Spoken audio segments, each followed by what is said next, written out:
Queridos irmãos, como é bom estar com vocês. Que a graça e a paz do Senhor repouse sobre todos nós nessa manhã. Parabéns aos congregacionais.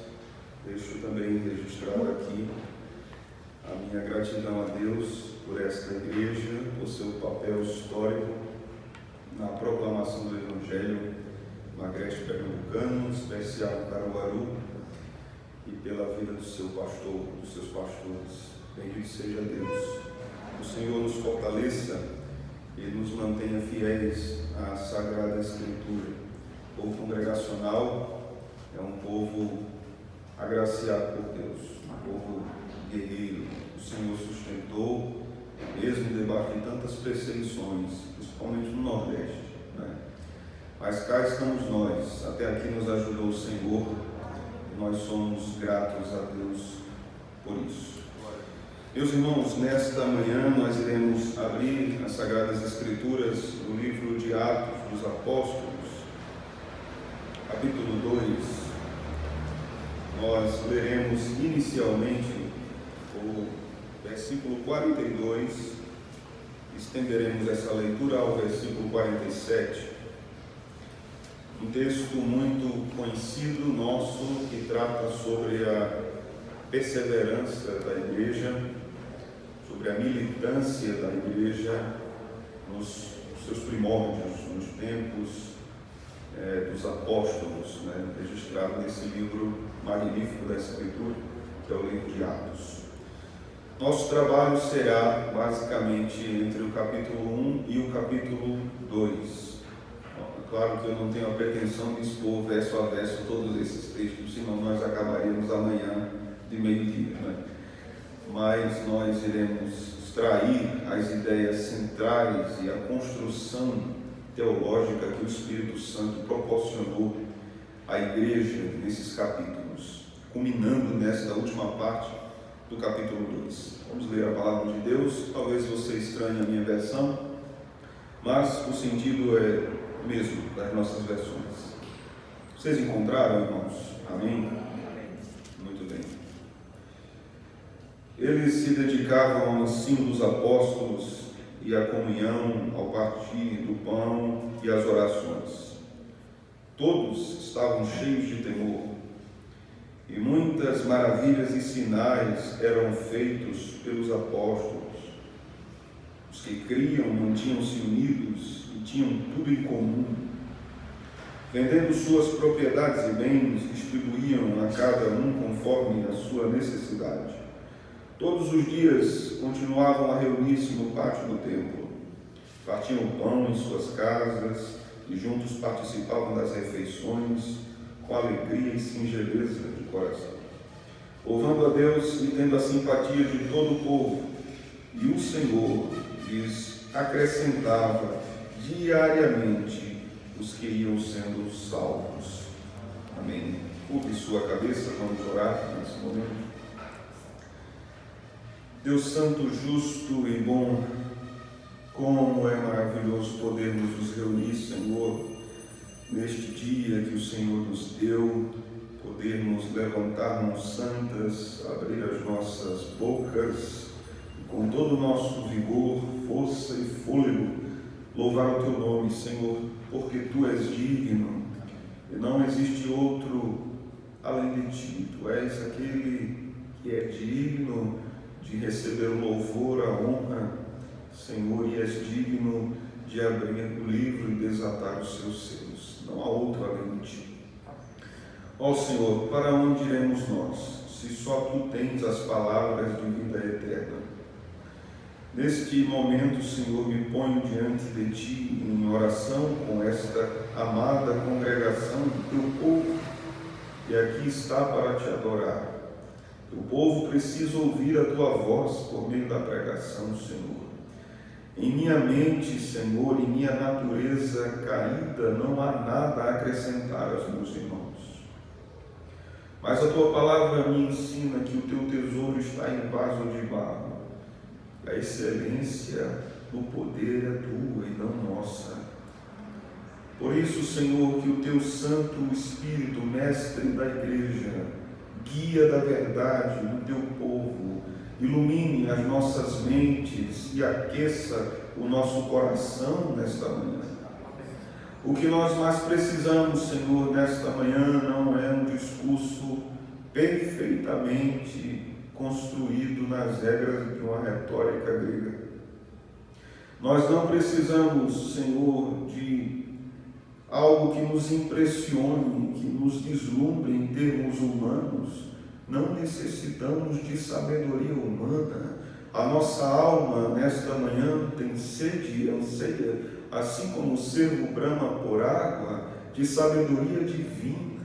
Sabedoria para dirigir nossa vida, sabedoria para vivermos perante Tua face, de forma que Tu sejas glorificado, sim, Senhor. Esse é o sentido da felicidade cristã, vivermos para a Tua glória. Tu és o centro deste culto, Tu és o centro deste momento, que o Teu Espírito nos console, nos edifique, nos exorte. Abra, Senhor, os nossos ouvidos, abra, Senhor, os nossos olhos, desvende os nossos olhos para contemplarmos as maravilhas de Tua lei. Porque lâmpada para os nossos pés é a Tua palavra e luz para o nosso caminho. Ela nos mostra, iluminando-nos nas trevas do nosso pecado, onde nós estamos, mas louvado seja o Teu nome, não apenas isso, porque senão estaríamos em desespero. Ela ilumina o nosso caminho, ela nos mostra para onde irmos. E nós estamos nesta peregrinação, Senhor, porque Tu mesmo disseste, eu sou o caminho. E é nesse caminho que estamos, ó Cordeiro de Deus, e suplicamos nesta manhã, fale conosco, queremos ouvir a Tua voz, segreda-nos nos nossos ouvidos a santa e pura doutrina do Evangelho. Esta é a nossa petição a Ti, Senhor. Este é o nosso desejo, no nome de Jesus. Amém. Meus irmãos, nós estamos vivendo em tempos muito especiais, em tempos diferenciados. Nós não sabíamos como seria setembro, quando nós estávamos no final de março. Não sabíamos como seria o nosso sustento, não sabíamos como seria a nossa adoração sem congregarmos. Nós não sabíamos como seria o estado, como ficaria o estado da nossa família. Nós não sabíamos como o estado, a política se desenvolveria em todo este processo. Mas hoje nós estamos aqui, de alguma forma limitados, mas estamos aqui. E é mais do que nunca necessário refletirmos mais uma vez o que é igreja. Vivemos em tempos muito interessantes, porque a partir de abril ou junho, o sentimento maior que estava no coração dos crentes era um desejo desesperado de estar na igreja, estar com a igreja. Mas, quando então tivemos licença do Estado, muitos crentes começaram a preferir não estar com a igreja. Estamos vivendo uma geração que é muito interessante. Quando estudamos os períodos da Primeira e Segunda Grande Guerra, grandes guerras mundiais, ali nós percebemos a ascensão de um tipo de filosofia chamada existencialismo, que autocentrava o homem. O homem passava agora a olhar para si mesmo, para o sentido da sua própria existência, determinando que tipo de existência ele teria ou não teria. Por isso que autores herdeiros desta filosofia, como Jean-Paul Sartre e outros, como Heidegger, escreviam livros sobre, os títulos desses livros eram assim: Náusea, O Ser e o Nada. Porque a vida não tinha mais sentido de ser. Muitos cristãos substituíram o culto dominical por uma pedalada no dia do Senhor. caminhada ou por uma dormida mais estendida. Afinal, agora é possível nós escutarmos qualquer mensagem que quisermos. Afinal, não é mais necessário eu ir para a igreja e escutar o pastor fazer uma exposição tão dura e severa. Eu posso ficar em casa e escolher o sermão que eu quiser, do pregador que eu quiser, na hora que eu quiser. Eu posso assistir um pedaço agora, outro amanhã, outro sábado, ou eu posso não assistir. Então nós estamos vivendo um tipo de existencialismo eclesiástico. Pessoas se autocentrando e determinando seus próprios padrões do que é ser igreja, e aquela velha máxima errada que se diz, eu sou igreja. Já ouvimos? Eu sou igreja. Não. A Bíblia nos diz que igreja é corpo, e a Bíblia nos diz que nós somos membros. Então, um membro não é um corpo. Isso é lógica. Um membro não pode ser um corpo inteiro. Pode, irmãos? Uma mão não pode ser um corpo inteiro. Ela é uma mão. Um dedo não pode ser uma mão inteira. Ele é um dedo. Então, um membro não é a igreja. Ele é um membro. Igreja é a união dos membros. Igreja é a comunidade dos santos. Isso é igreja. É preciso voltarmos a refletir nos fundamentos do que é ser igreja e aplicarmos isso ao nosso momento. Veja, nós estamos diante de um texto que nos fala sobre comunhão. E a ideia de comunhão aqui está muito ligada à generosidade. Está muito ligada a doar-se, a dar-se. A Bíblia nos ensina várias coisas sobre isso, mas a Bíblia nos ensina a partir de um ponto importante. Se a nossa reflexão começa no lugar certo sobre igreja, ela termina no lugar certo. Se a nossa reflexão começa no lugar errado, ela vai chegar no lugar errado. Volte sua Bíblia uma página para o capítulo 1 do livro de Atos. Veja qual é a construção do que vai acontecer no restante desse livro e o fundamento para o que está no versículo 42 do capítulo 2. Atos capítulo 1, versículo 1. Observem comigo atentamente. Em meu livro anterior, ou em meu tratado anterior, Teófilo, escrevi a respeito de tudo que Jesus começou a fazer e a ensinar, até o dia em que ele foi elevado aos céus, depois de ter dado instruções por meio de quem, irmãos? O Espírito Santo, aos apóstolos que havia escolhido. Depois do seu sofrimento, Jesus apresentou-se a eles e deu-lhes muitas provas indiscutíveis de que estava vivo. Apareceu-lhes por um período de 40 dias, falando-lhes acerca do reino de Deus. Certa ocasião, enquanto comia com eles, deu-lhes esta ordem: não saiam de Jerusalém, mas esperem pela promessa de quem? Do Pai, da qual lhes falei. Você percebe que o livro de Atos começa com a Trindade, versículo de número 2, até o dia em que Jesus foi elevado aos céus, depois de ter dado instruções por meio do Espírito Santo. Versículo 4, certa ocasião, enquanto comiam com eles, deu-lhes esta ordem: não saiam de Jerusalém, mas esperem pela promessa de meu Pai. O livro de Atos está fundamentado na Trindade. A vida da igreja está fundamentada na Trindade. O casamento de um homem ou mulher está fundamentado na Trindade. A vida familiar está fundamentada na Trindade. A nossa existência como cristãos está fundamentada na Trindade. É importantíssimo que nós saibamos aplicar esta doutrina à vida da igreja. Inicialmente, quando nós tratamos sobre isso, pensemos um pouco sobre a Trindade. Permitam-me usar alguns termos teológicos e tentarei ser o mais claro possível. Quando nós estudamos teologia, especificamente sobre a Trindade, nós distinguimos dois termos para compreendermos melhor esta maravilhosa doutrina. Então, chamamos de Trindade ontológica e Trindade econômica. Ontologia significa ao ser, aquilo que é, a essência. economia, significa administração. Então, quando nós falamos em termos ontológicos sobre a Trindade, nós falamos da essência das pessoas. O Pai, o Filho e o Espírito Santo são pessoas distintas. Nós sabemos disso. O Pai é onipresente, o Filho é onipresente, e o Espírito Santo é onipresente.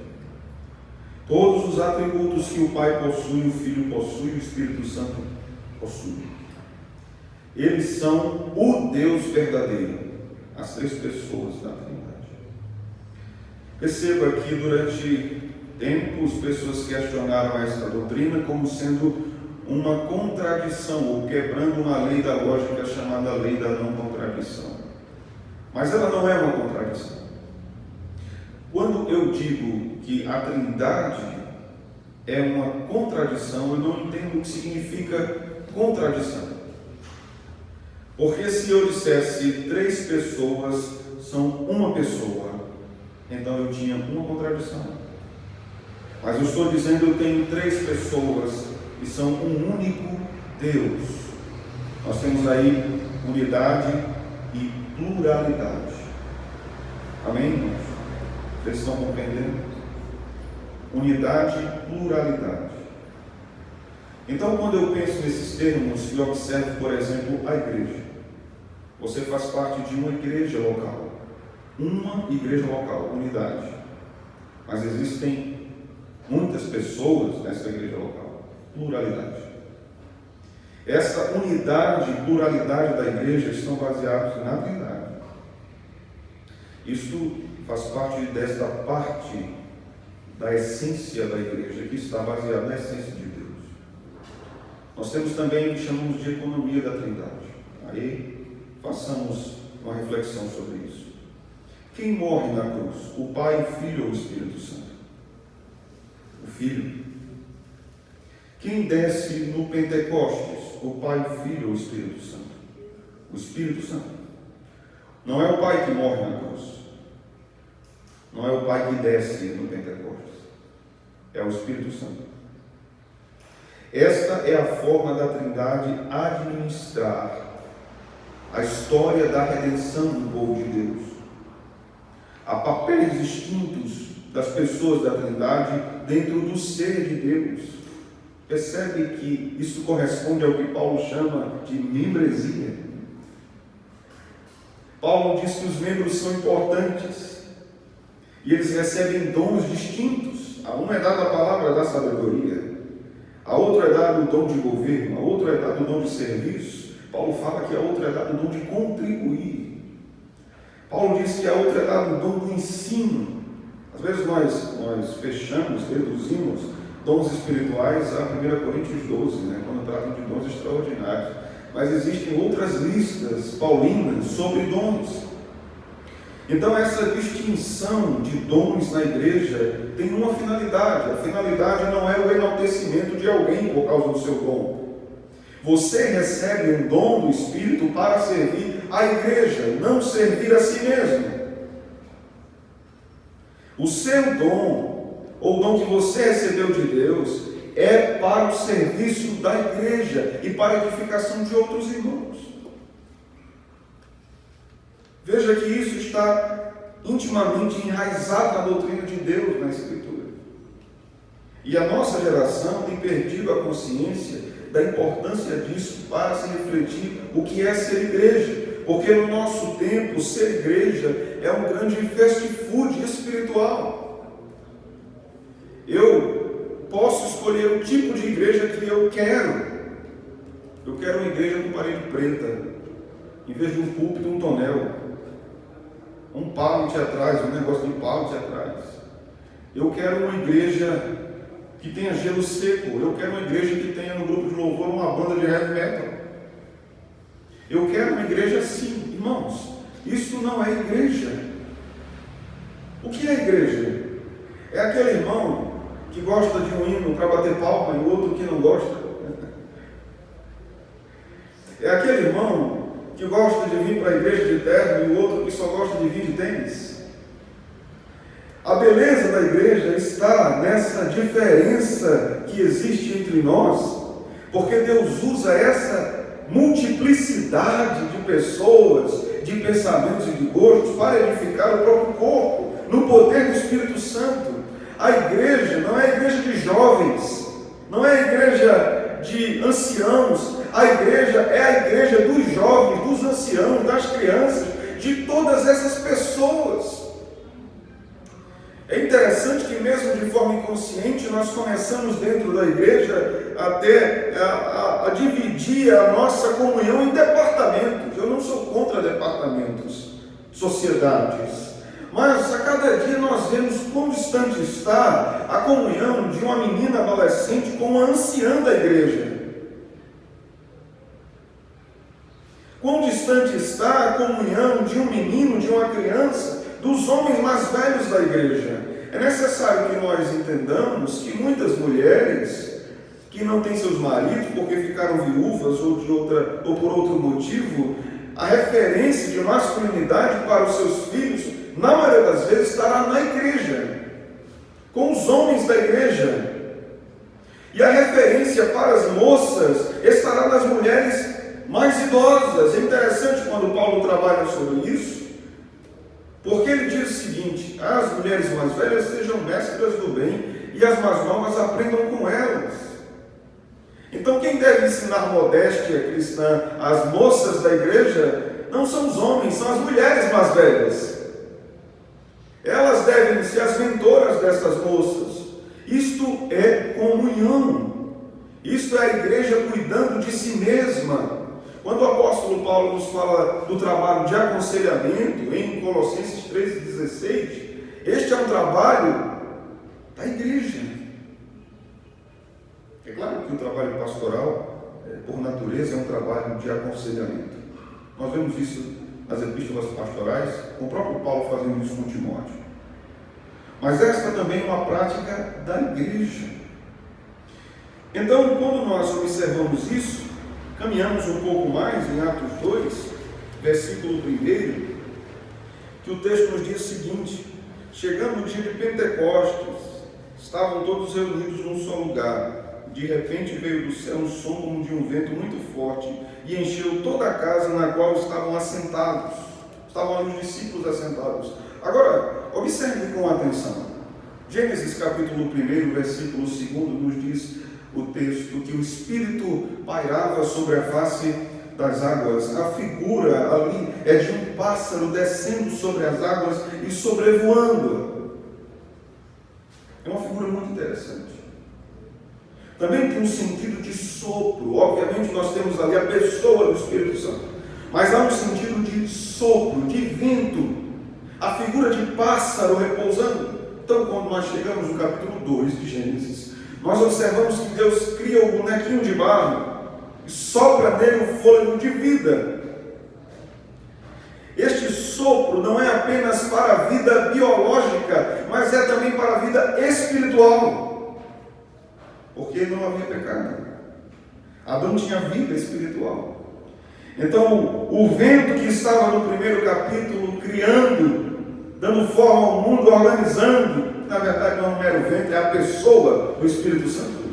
Também é aquele que dá vida a Adão. Quando nós observamos o Senhor com os discípulos numa ceia, o texto bíblico nos diz que ele sopra sobre os discípulos. E vocês se lembram o que Jesus diz ali? Recebam o Espírito Santo. Vocês se lembram de quando o Senhor estava a iniciar o seu ministério, ele entra no Rio Jordão para ser batizado por João o Batista. E a Bíblia nos diz que uma voz fala do alto: esse é o meu filho amado em quem tenho prazer, satisfação. E o que acontece então depois? O Espírito Santo desce sobre o Cristo como uma pomba, um pássaro.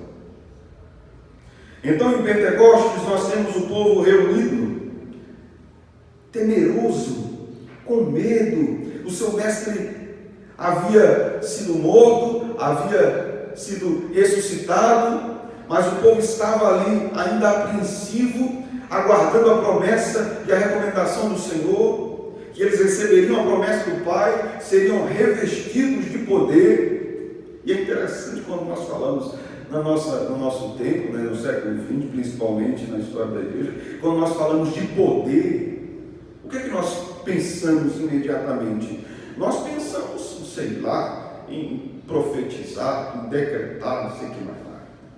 Não é? É como se desenvolveu a teologia do século XX.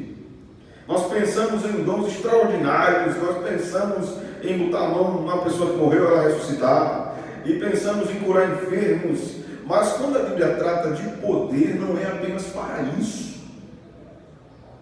Por quê? Na teologia paulina, quando nós lemos Paulo dizendo que nós devemos ser cheios do Espírito Santo, em Efésios, encheios do Espírito Santo, posteriormente Paulo diz que os maridos devem amar a esposa como Cristo a igreja, que as esposas devem submeter ao seu marido, honrando como a igreja faz com Cristo, que os crentes devem ser bons empregados, bons patrões.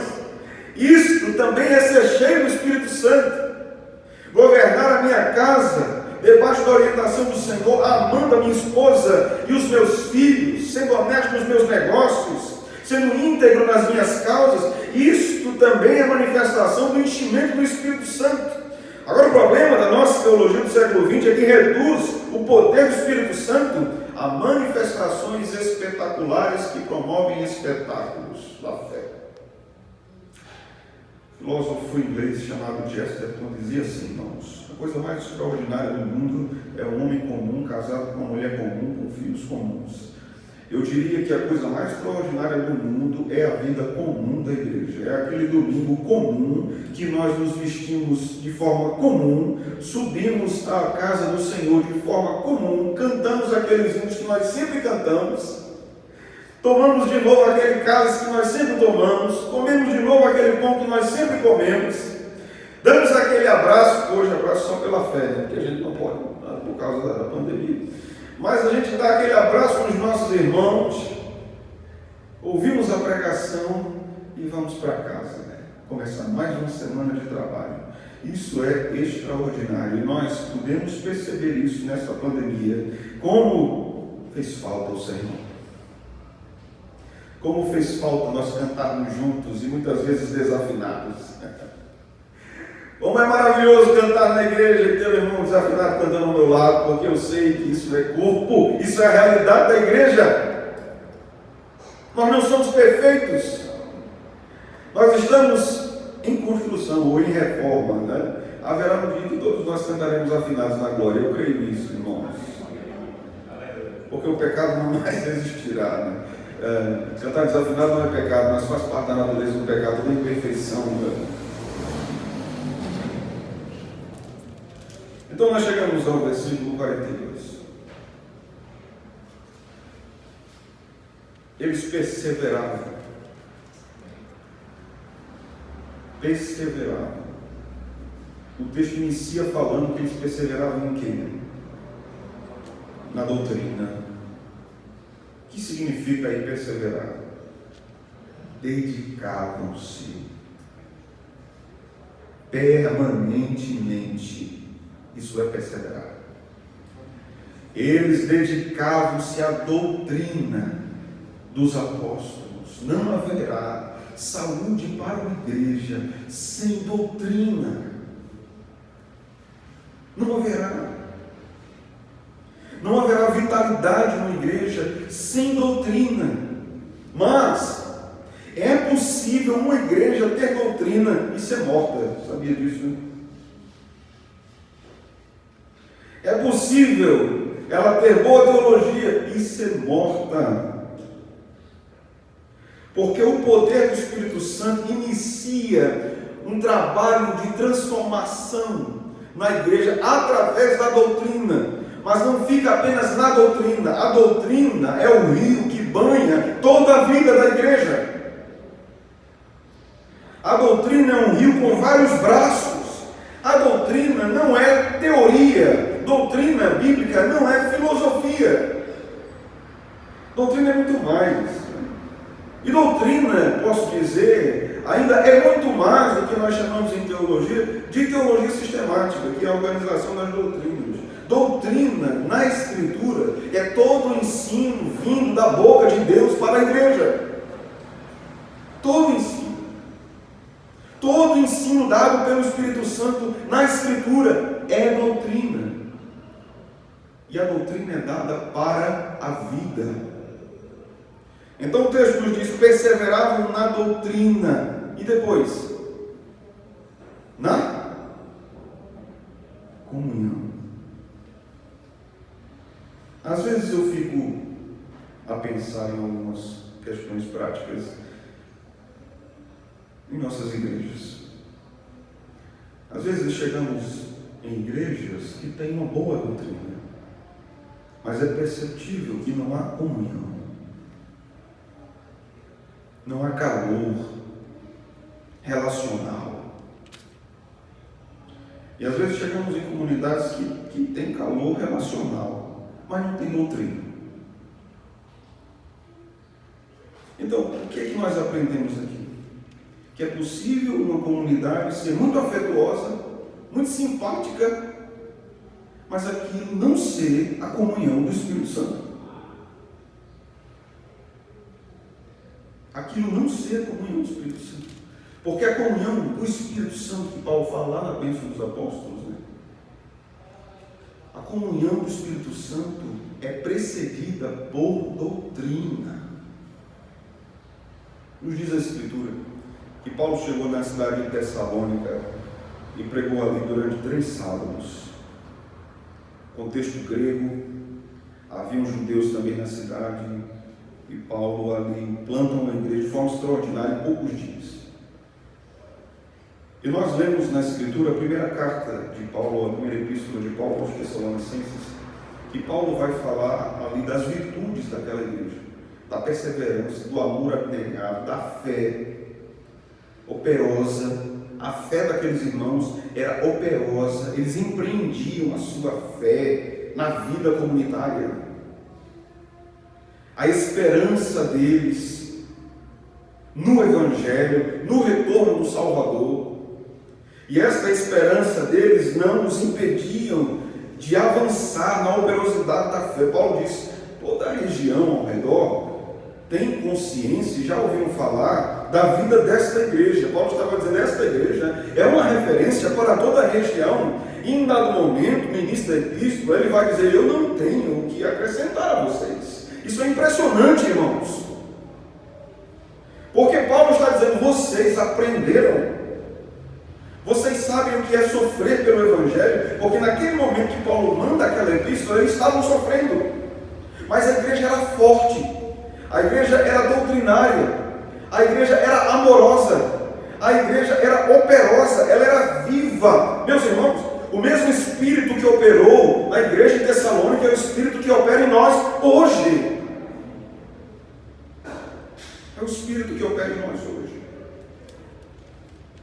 Esta pandemia nos ensina algumas coisas. Principalmente, ela evidencia o que é ou o que significa igreja visível e igreja invisível. A igreja visível é o rol de membros. Todos que estão listados no rol de membros de uma igreja local. A igreja invisível são os verdadeiros membros do corpo de Cristo. Os verdadeiros membros do corpo de Cristo. Eu às vezes fico me perguntando, tentando entender algumas cabeças. Não é muito saudável fazer isso, porque você corre o risco de perder a sua, né? Como pessoas estão a dizer que é muito perigoso ir para a igreja porque você pode se contaminar. Mas você está na feira, todo mundo sem máscara. Eu acho que o coronavírus não entra em feira, mas entra em igreja. As igrejas hoje que seguem os protocolos de segurança sanitária são os lugares mais seguros que nós temos. Essas pessoas estão fazendo várias atividades, mas elas não querem estar na igreja. Isso é lamentável. Isso é lamentável. Elas estão cegas, estão mortas ou estão morrendo.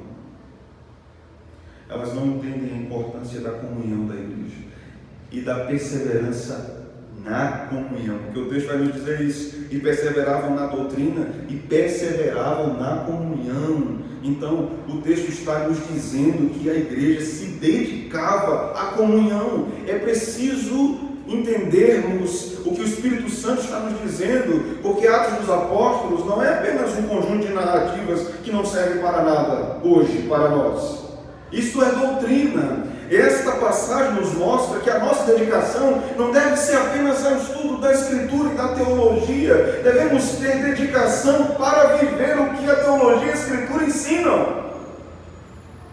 Devemos ser dedicados na comunhão, devemos ser dedicados no amor, devemos ser dedicados na tolerância, devemos ser dedicados na temperança, devemos ser dedicados na paciência. A Bíblia nos ensina isso. É preciso perseverarmos. Continua a Escritura nos dizendo que a igreja também perseverava no partir do pão e nas orações. Há uma divergência dos estudiosos se o partir do pão aqui é a ceia ou não.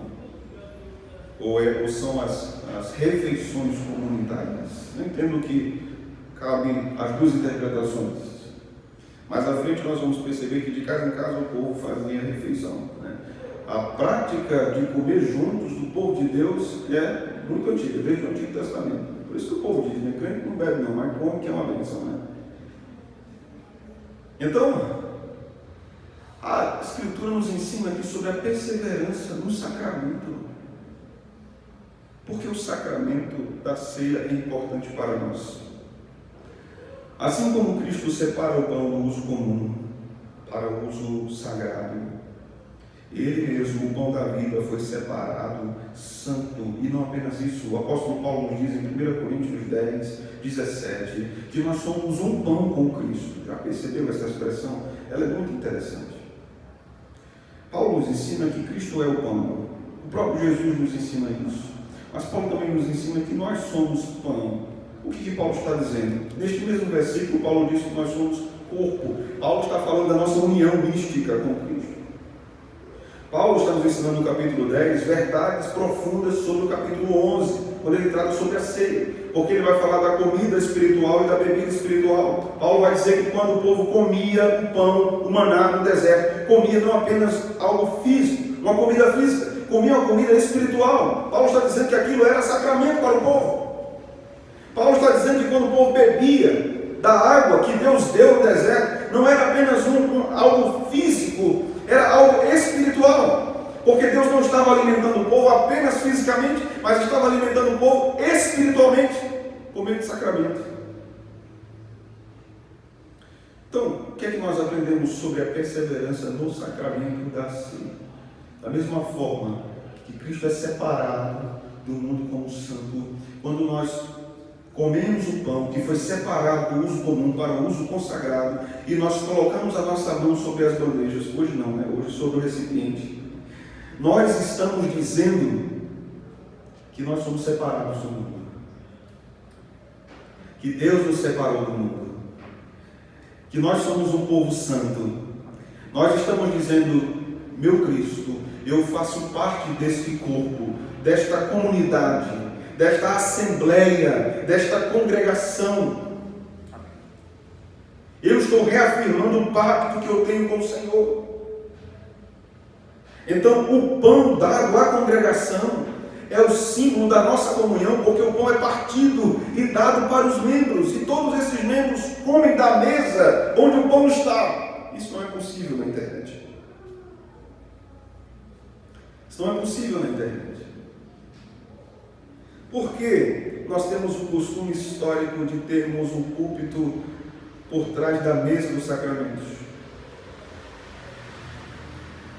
Porque a palavra de Deus ilumina todo o sacramento.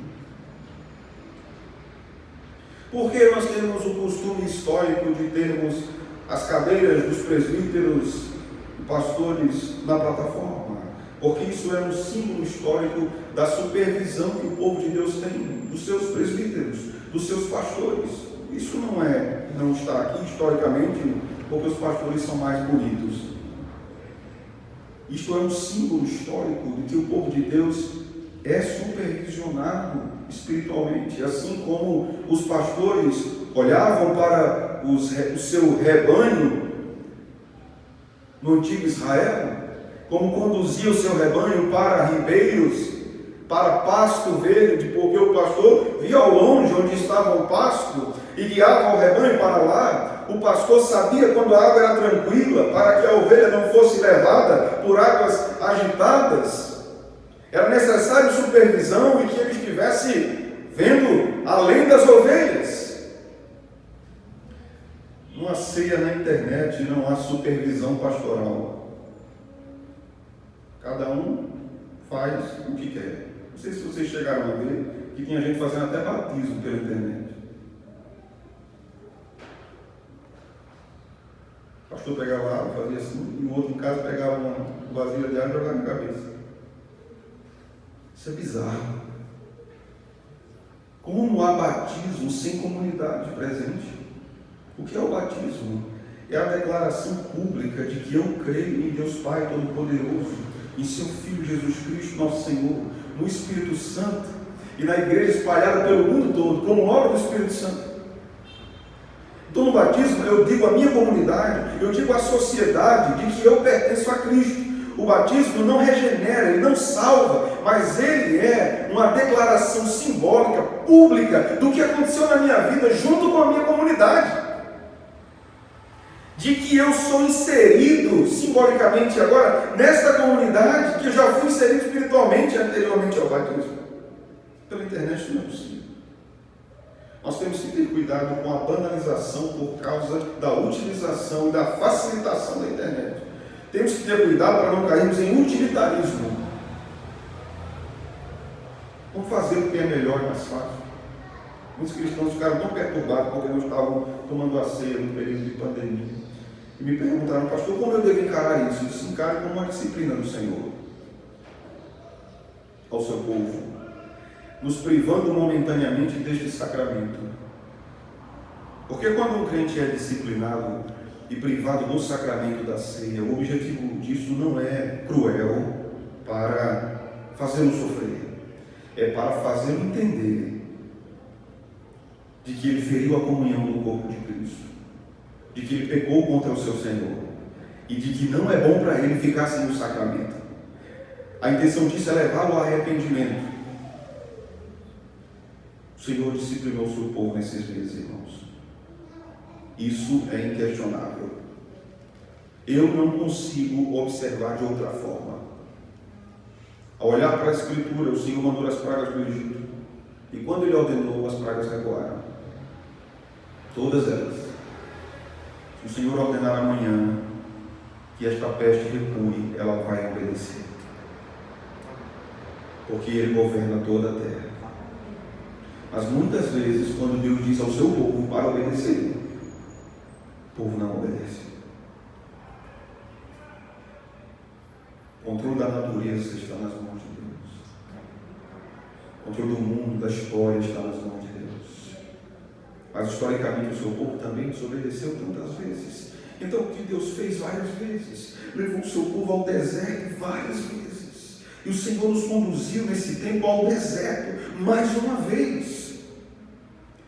Para entendermos de que nós precisamos nos arrepender. Quantas vezes nós podíamos estar aqui e nós não quisemos estar aqui?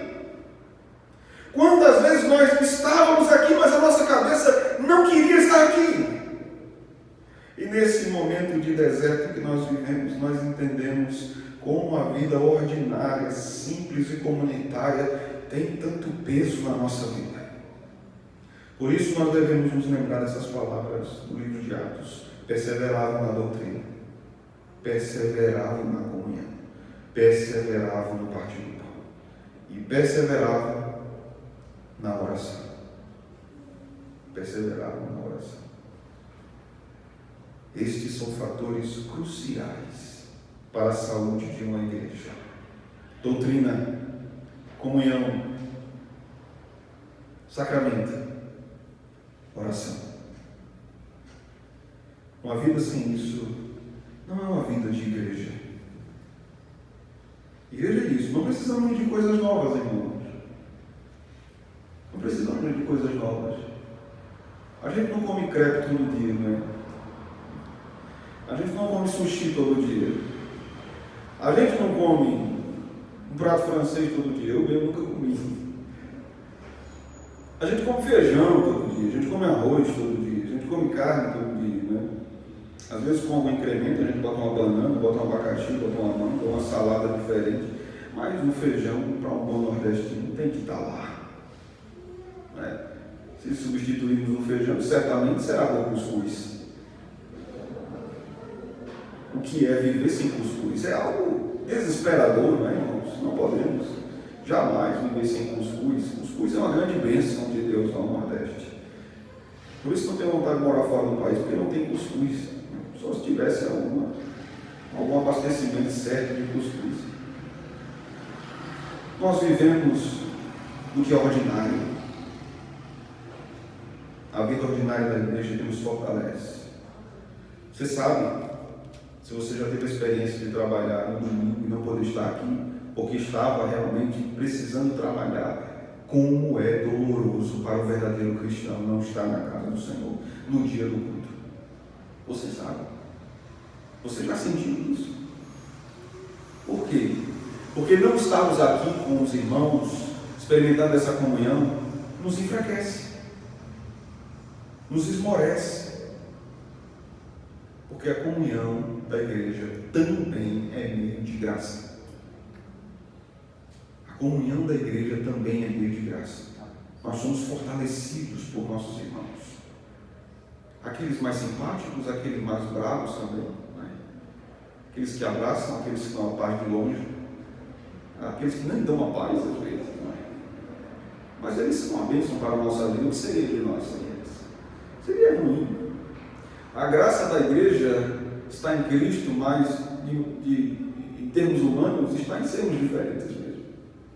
Muito diferentes. Não é? Então o texto continua aqui nos dizendo: todos, veja, perseveravam na doutrina, na comunhão, no partir do pão e das orações. Então todos estavam cheios de temor. Esta é a obra de Deus na igreja. Lembram da Trindade? Na Trindade, Deus não tem necessidade de nada. Deus não tinha necessidade nem de criar o mundo. Ele era, e é ainda, né? Autossatisfatório em si mesmo, pleno em amor pelas pessoas da Trindade. Então o amor da Trindade é comunitário.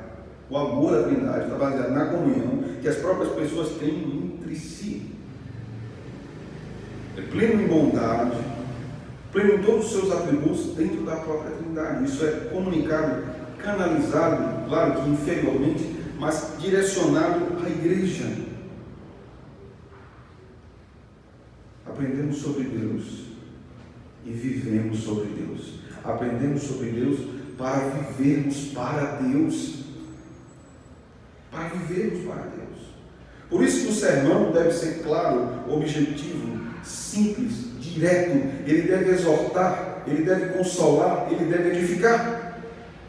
Por isso que a doutrina é importante para moldar a comunhão da igreja. Veja como Paulo trabalha isso. Abra o seu texto bíblico em 2ª Epístola de Paulo a Timóteo, capítulo 3, um texto tão conhecido. Vejamos aqui como Paulo aplica a doutrina da Escritura mesma à vida da igreja. Capítulo 3 de 2 Timóteo, versículo de número 16. Vamos ler juntos o versículo 16? Como diz aí? Toda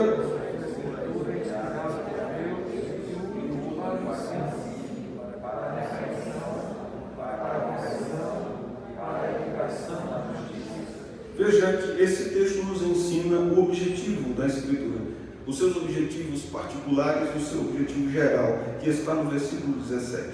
Então, os objetivos particulares da Escritura: ensinar, para repreender, para corrigir, para educar. Então, a Escritura nos ensina para vivermos. Perceba isso. O que é repreender? É denunciar nosso erro, nosso pecado. A Escritura confronta o nosso pecado, as nossas negligências, as nossas falhas. Mas ela não só repreende, ela corrige. E o que quer dizer isso? Ela mostra onde está o erro, mas nos arrasta para o que é correto. E não apenas arrasta para o que é correto, ela nos faz permanecer no que é correto. Por isso, educação em toda a justiça. Então, quando nós somos repreendidos, corrigidos e educados, o apóstolo Paulo nos fala do propósito geral da Escritura, que é para que o homem de Deus seja perfeitamente preparado para toda boa obra.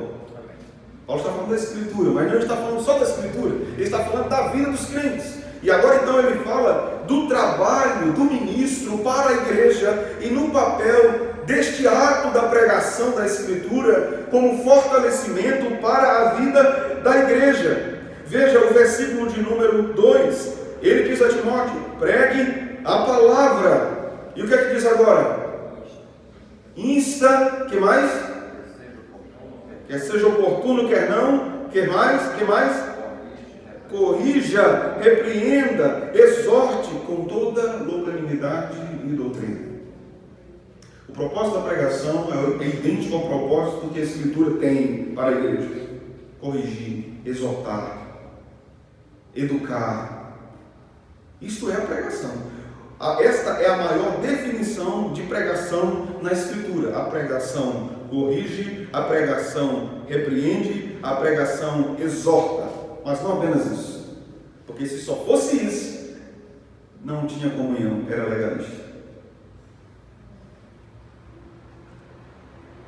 É preciso no final do versículo que Paulo vai dizer: faça isso, Timóteo, com toda paciência e doutrina. Então Paulo está dizendo a Timóteo: faça o que é certo, pregue o que é certo, aplique a igreja, não tenha medo, em qualquer tempo, quer ouçam, quer deixem de ouvir. Não se intimide pelos homens, Timóteo. Pregue a palavra de Deus. Agora, seja paciente com o povo. Isso é comunhão, irmãos. Isso é comunhão. Veja como Deus vai nos ajustando, vai nos moldando, vai nos levando para o que Ele quer. E isso através da palavra de Deus. Não é?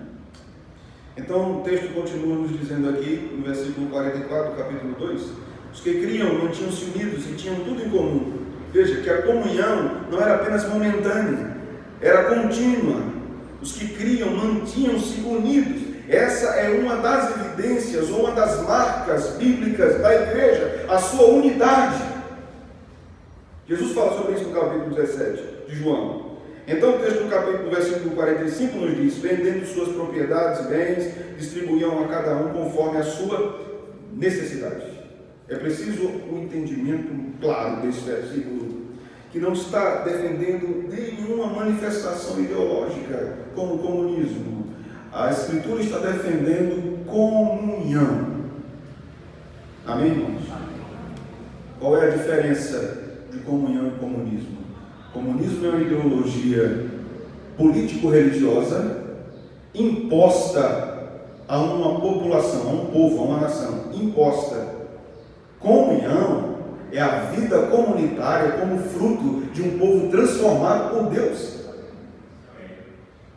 De um povo que não recebeu imposição dos apóstolos para vender os seus bens, para ajudar os necessitados, mas entendiam porque o seu coração estava cheio de temor, porque o seu coração estava cheio de amor, porque eles entendiam, irmãos, o que Jesus havia ensinado: o pão nosso de cada dia dá-nos hoje. Quando Jesus nos ensina isso é uma oração para a igreja, não é uma oração meramente particular. Jesus nos ensina: ore assim, o pão nosso. Isso quer dizer que eu não posso ter pão e o meu irmão está sem pão. Eu não posso estar satisfeito quando o meu irmão está em necessidade. Jesus nos ensina a oração do Pai Nosso, a comunhão da igreja. Pai nosso, o Pai é da igreja, o Pai nosso que está nos céus, santificado seja o teu nome na nossa vida, Senhor. Venha o teu reino, seja feita a tua vontade, assim na terra como no céu, na nossa vida. O pão nosso de cada dia dá-nos hoje, perdoa as nossas ofensas, contra ti, contra os outros irmãos. Assim como nós temos perdoado os nossos devedores. Veja como Jesus nos ensina sobre a comunhão da igreja a partir da estrutura dos 10 mandamentos. Percebe isso? Pai nosso que estás no céu, santificado seja o teu nome, venha o teu reino, seja feita a tua vontade. O nosso dever para com Deus. O pão nosso de cada dia dá-nos hoje. Não é? O nosso dever para com os homens. A estrutura do Pai Nosso é um ensinamento para a comunhão da igreja com base nos 10 mandamentos, na ética do Sinai. Como nós nos esquecemos disso na nossa geração? Nós devemos orar, irmãos. Senhor, que o Teu Evangelho seja evidenciado na minha vida. Tenhamos cuidado para não sermos uma geração de consumidores de conteúdo teológico, mas sem profundidade. É assustador você perceber a quantidade de livros que é publicado no Brasil hoje. É maravilhoso, nós temos várias editoras, né? Mas quem gosta de ler fica a ponto de ir à falência, eu vou ficar sem juízo, não? Mas nós temos tanta informação, mas a quantidade de informação que nós temos é proporcional à superficialidade que nós estamos enfrentando no nosso tempo. O que na verdade nós temos, como já disse um pastor conhecido no Brasil, é um grande lago de informação, mas quando nós entramos a água não passa de tornozelo. Nós temos muita informação, mas nós temos pouca profundidade. E quando é que a nossa profundidade aumenta? Não é apenas quando nós estudamos mais teologia ou a Bíblia, é quando nós vivemos isso na comunhão da igreja. Isso é maravilhoso, irmãos. Então, versículo 46 nos diz: todos os dias continuavam a reunir-se no pátio, perseverança no culto. Perseverança no culto, perseverança na adoração. Todos os dias continuavam a reunir-se no pátio, partiam pão em suas casas, juntos participavam de refeições com alegria e singeleza de coração, louvando a Deus e tendo simpatia de todo o povo. E o Senhor lhes acrescentava diariamente os que iam sendo salvos. O mundo será grandemente impactado pelo Evangelho quando nós vivermos mais o Evangelho. É muito bom termos programas missionários, evangelísticos, evangelismo de rua, é excelente, mas não é tão eficaz como se nós vivêssemos o Evangelho em profundidade. Um crente que vive o Evangelho é uma bomba em qualquer lugar onde ele está. Mesmo com a boca fechada, as pessoas olham para ele e sabem que ali há algo muito diferente e muitas vezes perturbador. Como é que você consegue viver assim, diferente de todo mundo?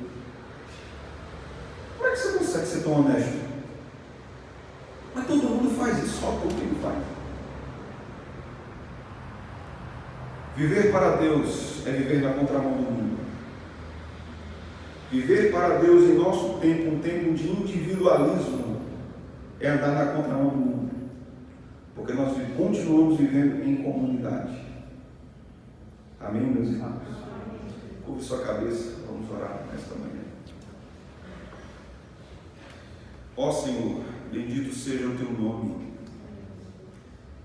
Obrigado, Senhor, pela tua palavra. Obrigado pelo teu Evangelho. Obrigado pelo Espírito Santo. Obrigado por esta revelação. Ensina-nos, Senhor, que o Teu Espírito aplique tudo isso à nossa vida. Que essas palavras não se percam no ar, mas que o Teu Espírito as faça penetrar como uma espada no nosso coração.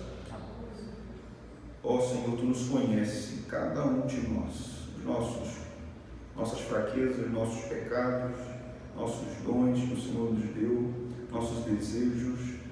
Ó Senhor, molda nossa vida cada dia na forma do Evangelho, para que não nos conformemos com este mundo, mas sejamos renovados renovados, transformados pelo poder do Espírito Santo, numa geração que tem professado Deus, mas tem andado longe dele. Esta é a nossa oração. Te agradeço por esta igreja, te agradeço por esta data, Senhor, abençoada, que o Senhor a cada dia faça o teu povo frutificar para a glória do teu nome. Preserve, Senhor, esta igreja, assim como o Senhor tem preservado todos esses anos, como sal, como luz, como um farol nesta cidade de Caruaru, para a glória do teu nome, na instrução, no ensino, na comunhão, no partir do pão, nas orações e na adoração. Esta é a nossa oração, Senhor, no nome de Jesus. Amém. Meus irmãos, uma alegria enorme estar com vocês, uma honra atender o convite do pastor Ari. Esta igreja é uma referência, em toda esta região. Nós louvamos a Deus pela vida de vocês, pela vida desta igreja, pela vida do seu pastor, pela vida do seminário que aqui funciona e tem abençoado o reino de Deus e a propagação do Evangelho de Jesus aqui nessa cidade e nas regiões. O Senhor os fortaleça sempre, que o Senhor tenha misericórdia de vocês sempre, que o rosto do Senhor esteja inclinado sobre vocês sempre e a paz do Senhor esteja sempre em seus corações, como árbitro em seus corações. Deus abençoe, irmãos.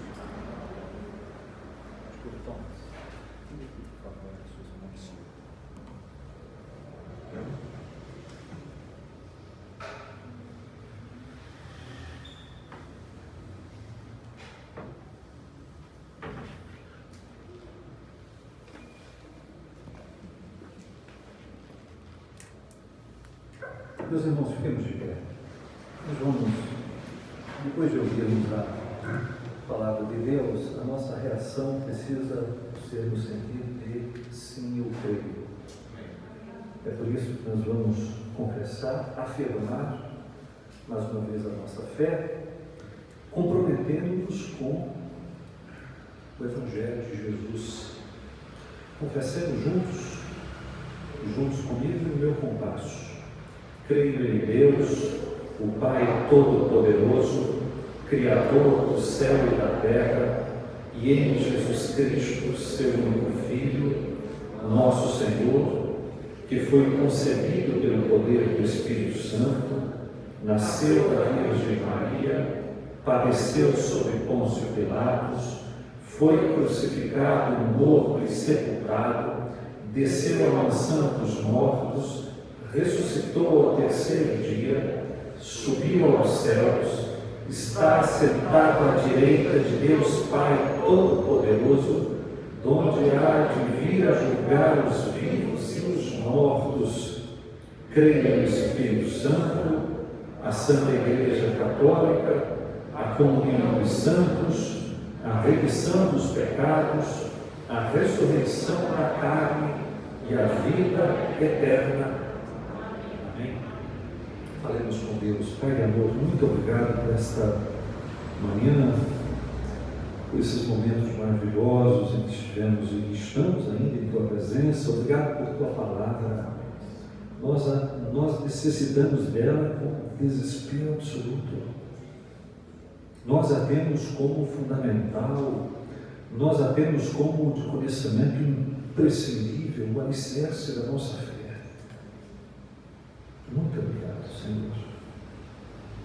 Que a graça do Senhor Jesus, o amor de Deus, o nosso Pai, e a comunhão do Espírito Santo sejam sobre esta igreja, e bem assim sobre todo o povo de Deus espalhado que está pela face da terra, hoje e eternamente. Amém e amém. Assentai-vos, meus irmãos, nós temos somente alguns avisos.